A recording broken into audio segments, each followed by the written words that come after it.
سوال یہ ہے کہ کتنے دن تک قربانی کر سکتا ہے۔ اس حوالے سے اللہ رب العزت نے قرآن پاک سورۃ الحج میں ارشاد فرمایا ہے وَيَذْكُرُ اسْمَ اللَّهِ فِي أَيَّامٍ مَّعْلُومَاتٍ کہ لوگوں اللہ کے گنے ہوئے معلوم کیے ہوئے دنوں میں اللہ کا ذکر کیا کرو۔ اس کی ایک تفسیر کے مطابق حضرت عبداللہ ابن عمر رضی اللہ عنہ، حضرت عبداللہ ابن عمر یہ حضرت عمر رضی اللہ عنہ کے بیٹے ہیں، ان کو ابن عمر بھی کہتے ہیں، عبداللہ ابن عمر بھی کہتے ہیں رضی اللہ عنہما، یہ فرماتے ہیں کہ اس آیت کی تشریح میں اس کی تفسیر یہ ہے کہ اس کے 3 دن ہیں، ایک یوم النہر یعنی 10 ذی الحج کا، اور وہ یومان عبادہ، اس کے علاوہ باقی 2 دن مل ملا کے یہ 3 دن ہو گئے۔ تو ان 3 دنوں کے اندر جو قربانی کرے گا تو بہتر ہے، اس سے پہلے کر لی اس کے بعد کر لی تو وہ ذبح کہلائے گا، قربانی نہیں کہلائے گی۔ دوسرا سوال، مسلمان قربانی کیوں کرتے ہیں؟ مسلمان کی قربانی اس لیے کرتے ہیں، اللہ رب العزت نے قرآن پاک سورۃ الحج میں ارشاد فرمایا ہے وَلِكُلِّ أُمَّةٍ جَعَلْنَا مَنْسَكًا، اور لوگوں ہم نے تم لوگوں کے لیے ایک بہترین ترتیب کے ساتھ ذبح کا طریقہ یعنی قربانی کا طریقہ نکالا ہے، اور یہ کام صرف تمہارا نہیں ہے، وَلِكُلِّ أُمَّةٍ ہر ایک قوم کا تھا، تو اس لیے یہ اللہ رب العزت کا حکم ہے، ہم کرتے ہیں۔ اب جیسے رمضان المبارک میں اللہ رب العزت نے ارشاد فرمایا روزے رکھو، 5 وقت اوقات نماز میں اللہ نے فرمایا نماز پڑھو، تو اسی طرح مال کی عبادت بھی ہے، جسم کی عبادت بھی ہے، تو جانوروں کی صورت میں بھی عبادت ہے۔ اصل بات کیا ہے؟ اللہ کے حکم کو ماننا۔ اب چاہے وہ صبح کا وقت ہو تو ہم نے سجدہ کر کے نماز پڑھنی ہے، اب وہ رمضان کا وقت ہے تو ظہر کے وقت میں کھانا نہ کھا کے صبر کرنا ہے، زکوٰۃ کا وقت ہے اللہ رب العزت کا تو جیب سے مال نکال کے اللہ کے نام پہ دینا ہے، اور اسی طرح جب بکروں کا حکم قربانی کی صورت میں آئے گا تو ذبح کریں گے۔ اور قرآن پاک میں 30 پارہ سورۃ کوثر، اس میں بھی اللہ رب العزت نے ارشاد فرمایا فَصَلِّ لِرَبِّكَ وَانْحَرْ، اے پیغمبر جی آپ نے قربانی بھی کرنی ہے، آپ نے نماز بھی پڑھنی ہے، اور ان دونوں میں ترتیب پہلے نماز کی فرمائی، فصلی اے پیغمبر جی آپ نے نماز پڑھنی ہے، لِرَبِّكَ اپنے رب کے لیے، وَانْحَرْ اور اس کے بعد قربانی کی بھی ترتیب ہے۔ اور اس پر حضرت عائشہ رضی اللہ عنہ کی بھی روایت ہے، ترمذی شریف کی علیحدہ ہر ایک کتب حدیث میں تقریباً ہمیں قربانی کے مسائل، فضائل اور بہترین قسم کے معاملات ملتے ہیں، اور اس پر تو میں آپ کے سامنے الحمدللہ تفصیل سے بات کر چکا ہوں۔ اگلا سوال ہے حضرت میرے چند دوست ہیں جن پر قربانی واجب ہے لیکن پھر بھی وہ نہیں کرتے، تو آپ ذرا مجھے بتائیں میں ایسے دوستوں کے ساتھ کیا کروں؟ سمجھانا چاہیے، فتوی بازی تو نہیں ہونی چاہیے کہ بس وہ کافر تھیں یا بس ایسے کھاتے ہوتے ہیں دوبارہ کسی کو متنفر کر دیتے ہیں۔ جو بندہ کام نہیں کر رہا تو سب سے بہترین ترتیب جو قرآن کا انداز ہے، جو انبیاء علیہ السلام کی دعوت کا خوبصورت طریقہ تھا، وہ تھا اعمال کام میں جس سے وہ رکا ہوا ہے فائدہ بتاؤ، فائدہ بتاؤ۔ اب فائدہ میں آپ کو سمجھا دیتا ہوں کہ آپ نے کیا بتانا ہے۔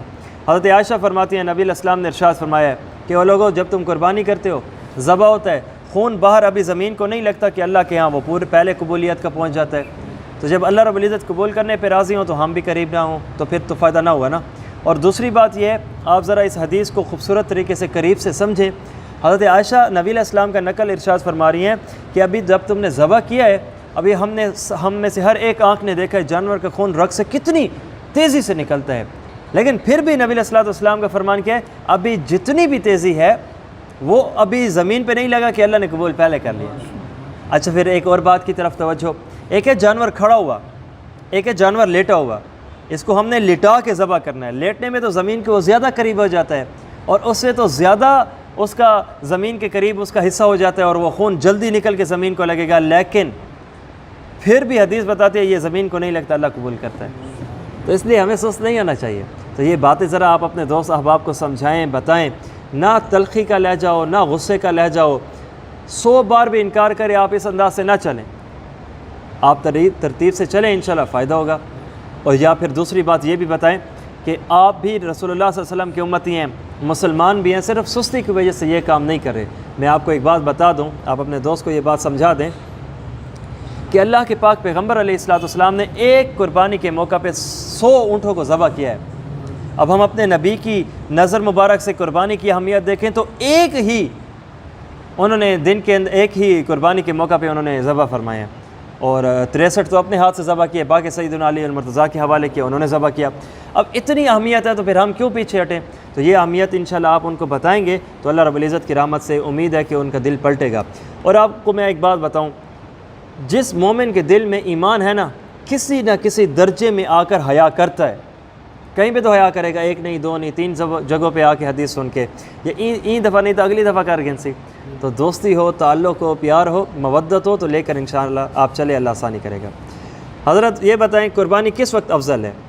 حضرت عبداللہ ابن عباس رضی اللہ عنہ ارشاد فرماتے ہیں واضح طور پر کہ او لوگوں قربانی کا پہلا دن افضل ہے، تو اس لیے ہمیں پہلے دن میں کرنی چاہیے۔ اگرچہ دوسرے دن جس نے قربانی کی وہ بھی ہو جائے گی، تیسرے دن جس نے قربانی کی وہ بھی ہو جائے گی، حتیٰ کہ 10 ذی الحج یوم النحر کی عید نماز شہروں میں ہو جانے کے بعد سے لے کر 12 ذی الحج کے مغرب سے پہلے تک جس دوست بھائی مسلم نے صحیح الانداز عقیدہ کے ساتھ اس نے جانور کو شرکاء کے حوالے کر دیا یا جس انداز سے اس نے ذبح کر لیا تو اس کی قربانی ہو جائے گی۔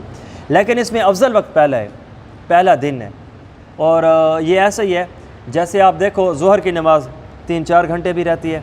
اب ہم ظہر کی نماز 15 سے 20 منٹ میں پڑھ لیتے ہیں، اب ظہر کی نماز پہلے وقت میں پڑھیں جب وہ ظہر کا وقت ہو جائے، یا درمیان میں پڑھیں یا آخر میں پڑھیں، جب بھی پڑھیں تو نماز ظہر کی ہو جائے گی۔ کیوں؟ ظہر اپنے وقت میں پڑھی جا رہی ہے، لیکن اس میں افضل وقت ہے۔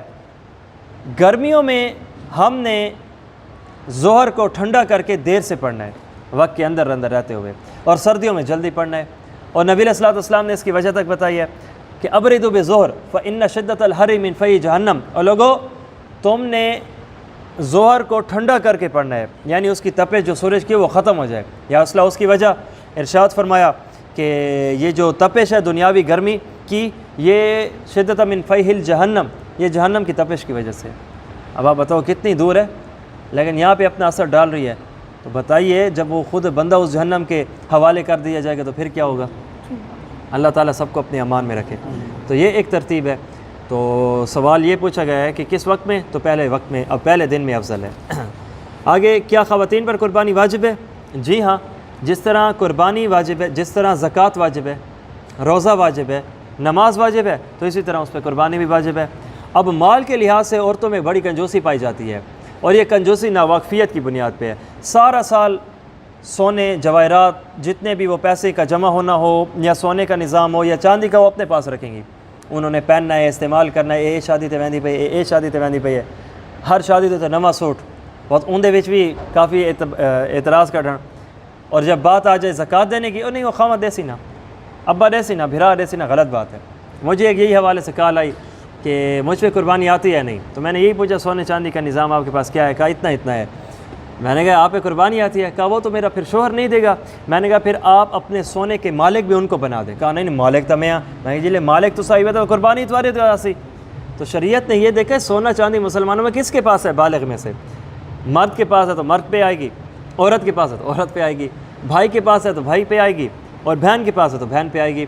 ان چیزوں میں عورتیں کافی سستی کرتی ہیں، اور یہ یاد رکھنا حدیث پاک میں واضح طور پہ آتا ہے، زکوٰۃ نہ دینے کی سزا علیحدہ بتائی گئی ہے، قربانی نہ کرنے کا نبی علیہ السلام کا غصہ علیحدہ دکھایا گیا ہے حدیث پاک، بلکہ خود قرآن پاک میں زکوٰۃ نہ دینے والوں کے بارے میں ارشاد فرمایا کل قیامت کے دن یہ آئیں گے تو ایک گنجا سانپ آئے گا، ان کو ڈسے گا۔ وہ بندہ پوچھے گا تو کون؟ وہ گنجا سانپ کہے گا میں وہ ہوں جس کو تم نے سونے کی شکل میں دنیا میں اپنے پاس رکھا تھا۔ تو کیا چاہتے ہیں ہمارا مال دوست بن کے کل قیامت کے دن ہمارے سامنے آئے یا پھر گنجا سانپ بن کے آئے؟ ایک دوسری بات قرآن پاک کے حوالے سے، اللہ رب العزت نے قرآن پاک میں ارشاد فرمایا ہم ان کے پیٹھوں کو داغیں گے۔ آج ہم سونار کے پاس چلے جائیں، گولڈ کے پاس، تو وہ کیسے سونے کو پگھلا دیتا ہے، کیسے ایک سالڈ چیز، ٹھوس چیز لیکوڈ پانی کے اندر اتر آتی ہے بالکل آگ سے، تو یہ چیز گرم کر کے ہمارے جسموں پہ داغا جائے گا اور پوچھا جائے گا، وہ کہے گا کہ مجھے کیوں ایسا کیا جا رہا ہے؟ تو اللہ رب العزت کی طرف سے قرآن پاک میں آج وہی بات نقل ہے، ھذا کنزتم، یہ وہ سونا ہے جس کو تم نے دنیا میں جمع کر رکھا تھا۔ اس لیے اتنی چیزیں ہیں اللہ نے دے رکھی ہیں، ساری چیزوں میں ہم نفع کو دیکھتے ہیں تو آخرت کے لحاظ سے بھی نفع کو دیکھنا چاہیے۔ تو اس لیے جو مالک ہوگا، چاہے عورت ہے چاہے مرد ہے، اس کے اوپر قربانی آئے گی۔ حضرت یہ بتائیں ایک تکبیرات کن دنوں میں پڑھی جائے گی؟ 9 ذی الحج کی صبح کی نماز سے لے کر 13 ذی الحج کی عصر کی نماز تک تکبیرات ہوں گی، تکبیرات تشریق، اللہ اکبر اللہ اکبر لا الہ الا اللہ واللہ اکبر اللہ اکبر وللہ الحمد۔ جب یہ پڑھا کریں تو اس کا جو بیک گراؤنڈ ہے وہ بھی ذہن میں لایا کریں۔ 2 انبیاء ہیں، ایک باپ ہے ایک بیٹا ہے۔ باپ ہے کہ اللہ کے لیے بیٹے کو ذبح کرنے کو تیار ہے، اور بیٹا ہے کہ اللہ کے لیے ذبح ہونے کو تیار ہے۔ یہ جب ذہن میں بات آتی ہے تو پھر ہمارے جیب میں ہمارے مال کی اوقات کیا ہے؟ ہمارے گھر میں موجود ہماری اولاد، بہن بھائی بیوی بچی بیٹی کی اوقات کیا ہے کہ جب وہ اللہ والے اتنا ذبح کر سکتے ہیں تو ہمارا نظام کیا ہے؟ اور جاری بھی ان کی بڑی زبردست تھی، اس لیے ہم سے یہ حکم اگر ہوتا تو ہم تو نہ کر پاتے۔ آپ خود اس بات سے اندازہ لگائیں کہ اللہ نے ابراہیم علیہ السلام کو کیوں فرمایا، جاری ہی اس انداز سے تھی۔ حضرت ابراہیم علیہ السلام کے مطالبات بھی اللہ رب العزت کے محبت کے انداز میں ایسے تھے، تو اس لیے اپنی خوبصورتی کا انداز چلا گیا۔ خصی جانور کی قربانی کرنا کیسا ہے؟ اچھا ہے، بہتر ہے، مستحب ہے۔ ابو داؤد شریف کی روایت ہے، رسول اللہ صلی اللہ علیہ وسلم نے 2 موٹے تازے صحت مند سینگ والے اور خصی جانوروں کی قربانی کی۔ ابو داؤد شریف کی روایت ہے۔ اور آپ اس میں دیکھیں تو ڈاکٹر حضرات یہ فرماتے ہیں کہ جس گوشت کو کھانا ہو اگر وہ خصی جانور کو ہو تو وہ زیادہ بہتر اعلیٰ ہوتا ہے، صحت کے لحاظ سے علیحدہ ہوتا ہے، اور وہ ایک تندرستی کے لحاظ سے علیحدہ ہوتا ہے خود جانور کی، ہماری تو علیحدہ، اور فائدے بھی ہوتے ہیں۔ اور اس میں اور بھی بہت سارے کہ یہ جو گوشت ہوتا ہے زیادہ پاکیزہ اور زیادہ لذیذ ہوتا ہے، تو یہ چیز ہے کہ کرنی چاہیے اس کی۔ ایک اور اس حوالے سے غلط فہمی وہ یہ پائی جاتی ہے کہ 2 مسئلے ہیں، یہ الگ ہیں۔ ایک ہے پیدائشی جانور وہ خصی ہو، پیدائشی جانور میں ایک سیکشول پاور نہ ہو، وہ ہجڑا ہے، اس جانور کی قربانی نہیں ہوتی۔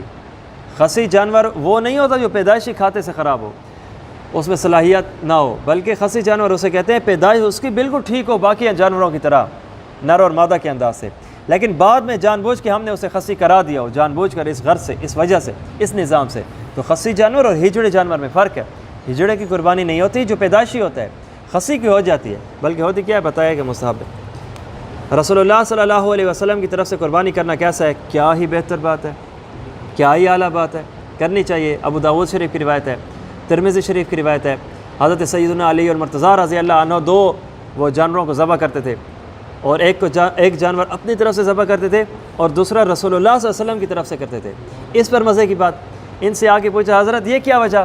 کہا مجھے میرے محبوب محمد عربی صلی اللہ علیہ وسلم نے اسی بات کی تاکید فرمائی تھی کہ میری طرف سے کرنا، تو میں جب تک علی زندہ رہے گا اسی انداز کو باقی رکھے گا۔ اس سے ایک بات تو سمجھ آئی کہ نبی علیہ السلام کے نام مبارک سے کی جا سکتی ہے۔ اس سے ایک دوسری بات بھی سمجھ آئی کہ جب انسان کے اوپر اپنی قربانی ہے تو پہلے وہ ادا کرے۔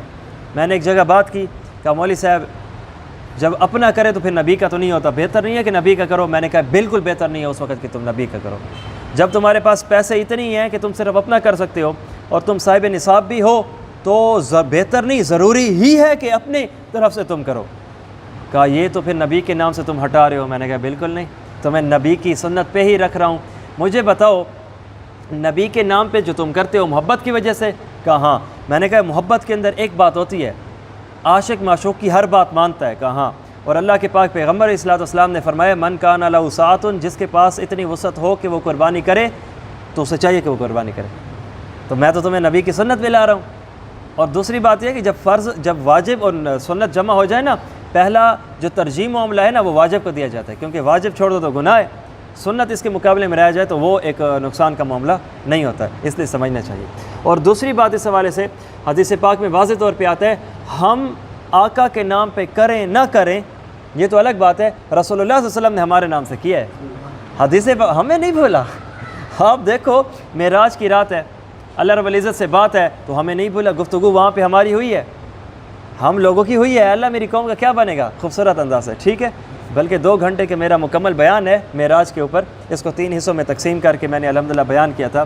دوست جب بعد میں ملے تھے تو انہوں نے کہا کہ حضرت جب آپ نے یہ بیان کیا تو محسوس ہو رہا تھا ہم بھی آسمان پہ ہیں، ٹھیک ہے نا، الحمدللہ۔ تو بات کی خوبصورتی اتنی ہے، بات والا جو بہترین قسم کی ذات والا ہے، تو اس وجہ سے، تو اس لیے حدیث پاک میں آتا ہے رسول اللہ صلی اللہ علیہ وسلم نے ہمارے نام سے کیا ہے۔ آقا علیہ السلام کی حدیث مبارک ہے، نبی علیہ الصلوۃ والسلام نے جانور ذبح کیے، ھذا انی، اے اللہ یہ میری طرف سے ہے، وَأَمَّن لَّمْ يُزَاحِ مِنْ أُمَّتِي، اور ہر میری امت کے اس فرد کی طرف سے جس نے نہیں کیا۔ تو نبی علیہ الصلوۃ والسلام نے ہمیں یاد رکھا ہے، تو بہتر ہے کہ ہم بھی آقا علیہ الصلوۃ والسلام کو یاد رکھیں۔ تو اس لیے اس چیز میں سستی نہیں ہونی چاہیے۔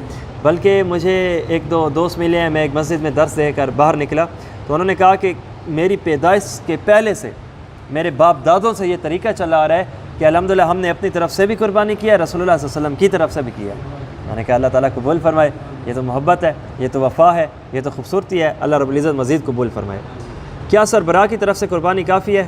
نہیں بھائی، یہ ایک سوال، ایک مسئلہ ہے۔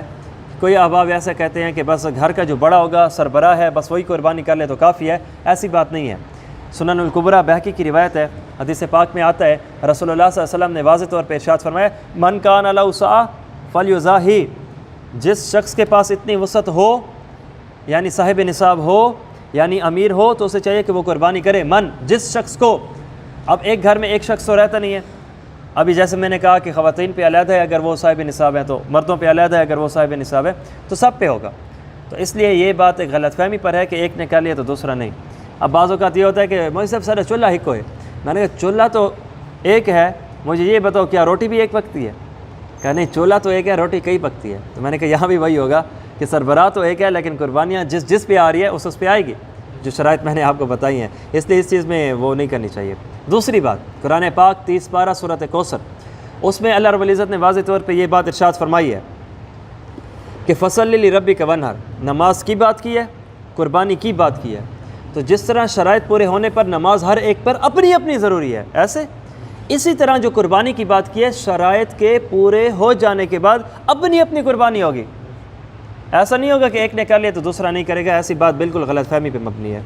اچھا، میت کی طرف سے قربانی کر سکتے ہیں یا نہیں؟ جی ہاں، کر سکتے ہیں۔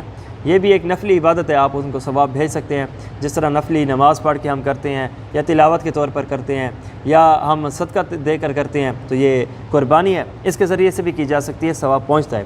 لیکن ایک بات کا خیال رکھنا، جس طرح کہ سیدنا علی اور مرتضیٰ سے ابو داؤد شریف کی روایت کے مطابق انہوں نے اپنا بھی ذبح کیا تھا جانور، اور آقا علیہ السلام کے نام پہ بھی کیا تھا۔ اس لیے جس شخص کو اتنی فکر ہے کہ میرے جو اللہ والے پیارے، اللہ کو پیارے ہو چکے ہیں، وہ میرے پیارے تھے، وہ گزر چکے ہیں، میں ان کے نام پہ کروں، تو سب سے پہلے یہ دیکھے کہ کیا مجھ پہ واجب ہے۔ تو جب مجھ پہ واجب ہے تو پہلے میں اپنی طرف سے کروں، اور جب اس کے بعد پیسے بچ جائیں تو اپنے گھر والوں جو فوت ہو چکے ہیں ان کے نام سے بھی کر سکتے ہیں۔ اس کی مثال ایسے ہے جیسے کوئی بندہ یہ دیکھے کہ رمضان کا موقع ہے، فرض روزے ہیں، صحت بھی ہے، آلہ بھی ہے، اسے دوپہر پہ ہم کھانا دیکھتے رہے ہیں کہ وہ کھا رہے ہیں۔ بھئی کیوں کھا رہے ہو؟ بھئی انشاءاللہ آئندہ کچھ مہینوں کے بعد میں رکھ لوں گا۔ اور پورا سال رکھو، 11 مہینے رکھو، وہ فائدہ نہیں ہے جتنا کہ تم اس ایک مہینے میں رکھو۔ کیوں؟ جو اللہ کا حکم ہوگا ہم ویسے کریں گے تو زیادہ ثواب ہے۔ اچھا، کھال کو استعمال کیا جا سکتا ہے؟ جی ہاں، بالکل کیا جا سکتا ہے۔ کھال کو آپ استعمال کر سکتے ہیں، جو حکم گوشت کا ہے وہی حکم کھال کا ہے۔ آپ جس طرح گوشت کو استعمال کر سکتے ہیں، کھا بھی سکتے ہیں، کھلا بھی سکتے ہیں، تو اسی طرح کھال کا نظام بھی یہی ہے، رکھ بھی سکتے ہیں، دے بھی سکتے ہیں۔ اور جس طرح گوشت ہم اپنے حصے میں رکھتے ہیں استعمال میں کھانے کے حساب سے، تو کھال کو بھی اپنے حصے میں رکھ سکتے ہیں استعمال کے لیے۔ اور پہلے زمانوں میں تو لوگ کرتے تھے، کوئی مصلی بنا رہا ہے، کوئی کیا نظام ہے، کوئی کیا ترتیب ہے، تو یہ بھی کیا جا سکتے ہیں۔ ہاں ایک بات ہے، اسے آپ بیچ سکتے ہیں۔ چلو اس انداز سے بتاؤں، آپ اگر کھال کو بیچنا چاہیں تو بیچ بھی سکتے ہیں، لیکن اگر آپ نے کھال کو بیچ دیا تو اس کا پیسہ صدقہ کرنا ضروری ہوگا۔ کھال استعمال میں لا سکتے ہیں خود کے، لیکن جب اس کو آپ نے بیچ دیا اور اس کے بدلے میں پیسے آئے تو وہ استعمال آپ نہیں کر سکتے، کیونکہ وہ اللہ کے نام کا جانور تھا، تو اب آپ نے بیچ دیا ہے تو اس کے پیسے اللہ کے نام کو صدقہ۔ اور حضرت یہ بتائیں کتنی رگوں کا کاٹنا ضروری ہے؟ 4 رگیں ہوتی ہیں، 2 خون کی، 1 سانس کی، 1 کھانے کی، تو ان میں کم از کم 3 رگوں کا کٹنا ضروری ہے، وگرنہ جانور حرام ہے۔ اور بہتر ہے صحیح طریقے سے کہ 4 رگوں کو ہی کاٹا جائے۔ ٹائم تو زیادہ نہیں تھی کیا؟ چلو یہ ہو گیا۔ تو اللہ تعالی ہمیں مسائل کے اوپر عمل کرنے کی توفیق عطا فرمائے۔ یہ جو ہم یہاں پہ مسائل سنتے ہیں، یہ صرف ایسے نہیں ہوتا کہ کانوں کی لذت کے لیے ہم نے سن لیا ہے، چلو بھائی مولوی صاحب دوسرا گالیاں کہتے ہیں تو بہت اچھے ہیں تو گال ختم۔ یہ بات ہے کہ جب کبھی بھی آپ کے گھر میں اس حوالے سے کوئی مسئلہ ہو تو آپ آگے آئیں کہ ہم نے مسجد میں یہ مسئلہ سنا ہے، آپ ایسے کر رہے ہیں، یہ چیز ٹھیک نہیں ہے، آپ ایسے کریں، یہ زیادہ بہتر ہے۔ اور اگر آپ سے کوئی الجھے، غصہ کرنے کی ضرورت نہیں ہے، آپ آپ کا جس کے ساتھ تعلق ہے تو مولانا صاحب سے ملا دیں کہ حضرت یہی قرآن حدیث کے حوالے سے آپ ہمیں بتا دیں، سمجھا دیں، مسئلہ حل ہو جائے گا۔ اللہ تعالیٰ عمل کرنے کی توفیق عطا فرمائے۔ کسی بھائی دوست کا کوئی مسئلہ ہو؟ جی جی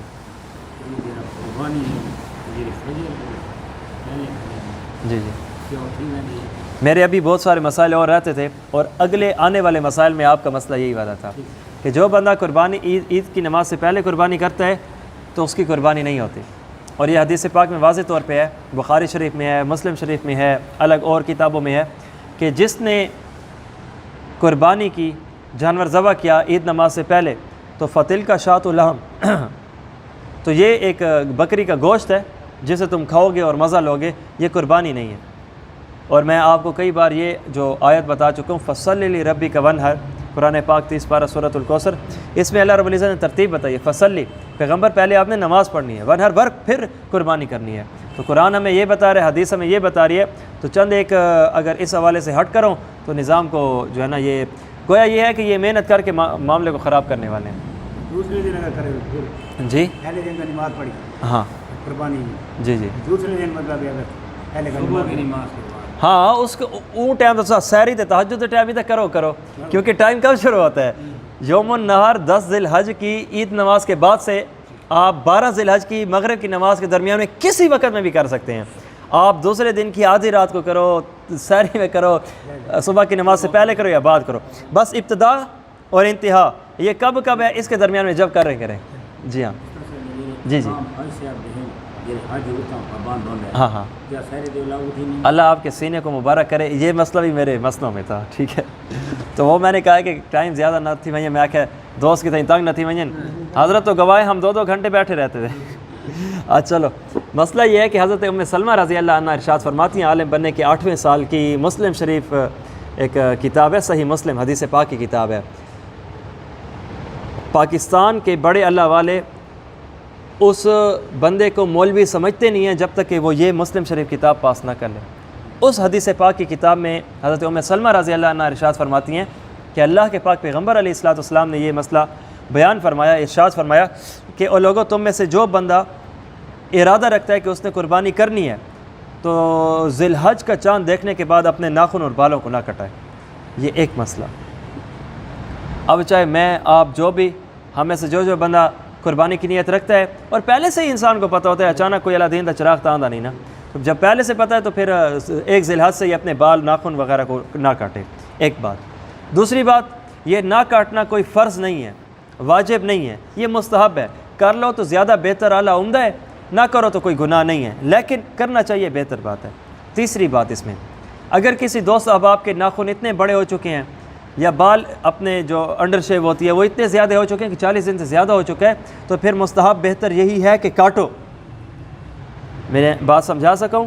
عام دن ہے، عام اوقات ہے اور اس کے 40 دن سے بال زیادہ نہیں ہیں تو وہ نہ کاٹے، مستحب یہ ہے جس نے قربانی کرنی ہے تو، اور اگر 40 دن سے بڑے ہوئے ہیں تو اس کے لیے بہتر یہی ہے کہ وہ کاٹے، کیونکہ بال کاٹنا پاکی ناپاکی کا مسئلہ ہے، 40 دن سے بڑھ جائے تو زیادہ نظام خراب ہوتا ہے، اور دوسری طرف مستحب ہے۔ اور اپنی بات کی ابتدا میں بتا چکا ہوں، ضروری چیز اور غیر ضروری چیز جب جمع ہو جائے تو ہم نے کس کو؟ ضروری چیز کو لینا ہے۔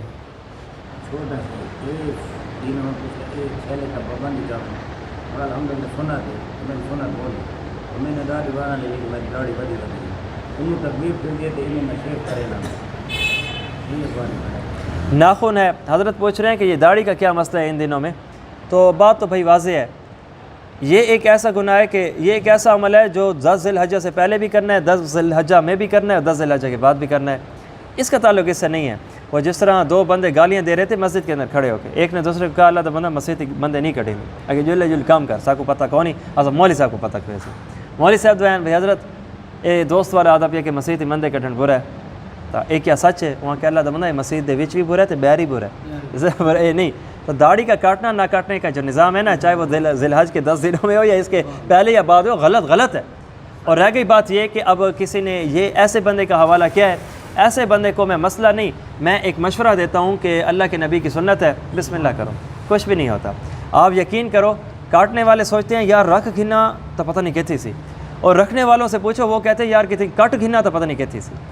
رکھنے والوں کے لیے کاٹنا مشکل ہے اور کاٹنے والوں کے لیے رکھنا مشکل ہے، اور یہ شیطان کی چال ہوتی ہے۔ خدا پاک کی قسم کر کے کہتا ہوں، جس دن آپ احباب نے نیت کر کے بسم اللہ کر لینا، آپ اس دن زیادہ افسوس کرو گے، اے کاش کہ میں یہ مجلس پہلے اٹینڈ کرتا اور میں زیادہ رکھ چکا ہوتا۔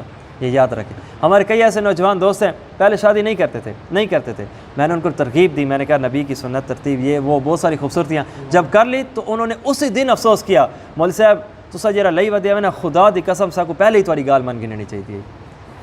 صحیح ہے، تو کچھ چیزیں ایسی ہوتی ہیں، وہ جیسے تبلیغ والے کہتے ہیں نا کہ ہمیں دیکھ کر نہ چلو، ہمارے ساتھ چل کے دیکھو، تو یہاں بھی وہی چیز ہے، آپ کر تو لو۔ شیطان صرف ابتدا میں ڈراتا ہے، اور میں آپ کو ایک بات بتا دوں، ہم نماز پڑھتے ہیں، اللہ اکبر کی تو حالت نماز میں آ گئے، السلام علیکم کیا تو نماز سے نکل گئے، روزہ رکھا سحری سے شروع افطاری پہ ختم، ایسے زکوٰۃ دی میری جیب سے نکلی اگلے کی جیب میں گئی، معاملہ ختم، اللہ کے یہاں محفوظ۔ صرف ایک عمل ہے جو ہم اپنی قبر کے اندر اپنے ساتھ لے کر جاتے ہیں، وہ یہ ہے، وہ سنت ہے، وہ سنت ہے۔ باقی تو نامہ اعمال پہلے سے ہمارا بینک ڈپازٹ ہو چکا ہے، اکاؤنٹ میں فریز ہو چکے ہیں وہ مکمل، لیکن یہ کہ یہ چیز ہے خوبصورتی جو ایسا نظام ہو۔ تو اس لیے اللہ رب العزت سے دعا ہے اللہ تعالیٰ ہمارے اس حوالے سے دل نرم کرے اور عمل کرنے والا بنائے۔